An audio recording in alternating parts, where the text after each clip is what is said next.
No, that answer is absolutely no. And I think we need to kind of cover maybe the basic pathophysiology of neurons and concussions and things like that. So we have a neuron, and the neuron has axons and dendrites that grow out, and they send the signals. It's a chemical signal and an electrical signal that's going to impulse through, and it's going to synapse on the neighboring neuron, and it's communicating throughout the whole entire brain network. And these are just complex networks. We call them functional connectivity, okay?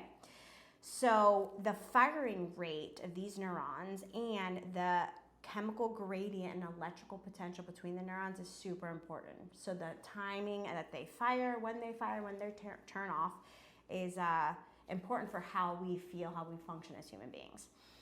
When we look at an MRI, we're looking at structural changes in the brain. So if you have a stroke, if you have a tumor, if you have an ablative lesion in the brain, they're super important. It's going to tell you, hey, we have a structural abnormality. What it's not going to tell you is what's happening functionally in the brain. So it's not going to tell you anything to do with the health of those neurons, and if those neurons are actually firing. And so that's what we're concerned about, is that I need, as I'm talking right now, I need the neurons in my cortical area to be firing so that I can articulate, I can think, and I can make sense with what I'm saying, and I can put it all together so that I can explain this, and you guys are like, oh, this makes sense. Well, on an MRI, my cortical level is going to look great, right?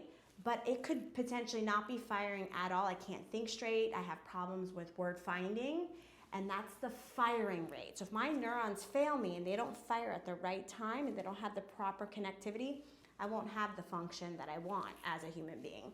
So that's the difference. We're talking about functional connectivity, how the brain is firing, and that's what we're involving with concussion, any type of brain injury.